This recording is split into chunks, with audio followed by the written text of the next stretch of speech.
Ukraine के राष्ट्रपति Zelensky ने वीडियो संदेश जारी करके इजराइल में रह रहे यूक्रेन वासियों की सुरक्षा के लिए प्रतिबद्धता जाहिर की है और कहा है कि वे दुनिया में कहीं भी हो, उनकी रक्षा की जिम्मेदारी यूक्रेन की है। Дорогі українці, українки, сьогодні від ранку на постійному зв'язку з нашими дипломатами з розвідкою через терористичний напад на Ізраїль та загрозу нашим громадянам, які перебувають в Ізраїлі. Створено оперативний штаб при МЗС України. Всі служби та наше посольство відслідковують інформацію щодо громадян України, які могли опинитись у небезпеці. Станом на зараз перевіряється інформація про можливу загибель однієї громадянки України та проводиться розшук двох наших громадян. Як тільки будуть перевірені деталі щодо цих людей, українські дипломати повідомлять суспільство. Будь ласка, дорогі українці, якщо ви перебуваєте зараз в Ізраїлі, будьте максимально уважні, дотримуйтеся інструкцій від сил безпеки та дбайте про себе та інших поруч із вами. За будь-якою потребою, будь ласка, звертайтесь в наше посольство.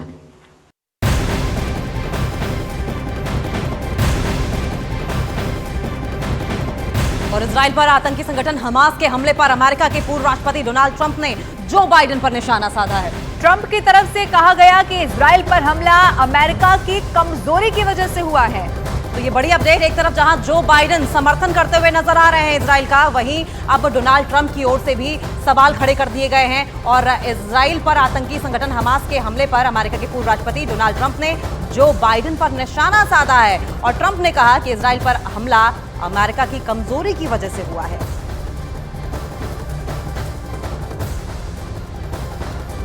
तो हमास की तरफ से जब इजराइल पर हमला किया गया तो उसके बाद कई सवाल उठे, लेकिन सबसे महत्वपूर्ण सवाल यह उठता है कि हमले के वक्त आखिर आयरन डोम फेल कैसे हो गया। वो आयरन डोम जिसकी लेजर शक्ति और दुश्मन पहचानने की फुर्ती हर उस हवाई टारगेट को बर्बाद कर देती है जो इजराइल में घुसने की कोशिश करता है। आगे बढ़े, हर एक जानकारी आप तक पहुंचा, लेकिन उससे पहले आपको ये बताते हैं कि आखिर आयरन डोम क्या है, जिसकी वजह से कई सवाल अब लगातार खड़े हो रहे हैं कि आखिर आयरन डोम जो है वो फेल कैसे हो गया। तो आप सबसे पहले ये समझिए कि आखिर आयरन डोम जो है वो किस तरीके से काम करता है, किस तरीके से जो है ये कोशिश की जाती है। देखिए, आयरन डोम जो है दरअसल एक डायरेक्ट एनर्जी वेपन है। ये हम आपको समझाने की कोशिश करें। देखिए किस तरीके से मोबाइल कंट्रोल यूनिट जो है उसकी की जाती है, काउंटर मिसाइल है, लेकिन आप इन सब में समझिए कि आखिर आयरन डोम जो है वो किस तरीके से काम किया जाता है। एक डायरेक्ट एनर्जी वेपन जो इसे कहा जाता है, जिसकी शक्तिशाली लेजर किसी भी हवाई टारगेट को पूरी तरह से बर्बाद कर सकती है। यानी कि किसी भी शहर, किसी भी देश का जिस तरीके से डिफेंस वेपन सिस्टम जिसे कहा जाता है, अब आप समझिए आयरन डोम जो है वो कम दूरी पर उड़ने वाले फिक्स विंग के, यानी कि एयरक्राफ्ट हो, रॉकेट हो, टैंक हो या कोई भी तोप के गोले, मोटार, हेलीकॉप्टर, यहां तक कि ड्रोन को भी पलक झपकते ही मिट्टी में मिला देगा।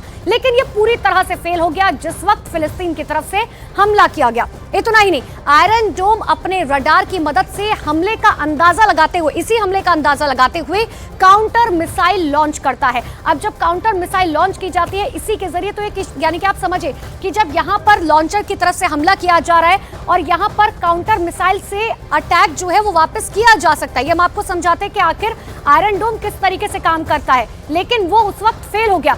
अब आप समझिए कि जब मिसाइल लॉन्च के साथ टारगेट सेट होता है और दुश्मन की मिसाइल देखते ही देखते नेस्तनाबूद हो जाती है, यानी कि दूसरे देश की तरफ से यहां लॉन्चर से हमला किया गया तो तुरंत जो है आयरन डोम की तरफ से एक प्रतिक्रिया की जाती है और वो भी जो है अपनी तरफ से डिफेंस मिसाइल सिस्टम जो है वो छोड़ता है। और आयरन डोम के हर लॉन्चर में 20 इंटरसेप्टर मिसाइल होती है, जिनमें रॉकेट होती है। मिसाइलों को सूंघने की बेजोड़ ताकत होती है और 70 किलोमीटर की ऊंचाई तक रॉकेट हमले को बर्बाद करना, इसके लिए मानो बाएं हाथ का खेल हो।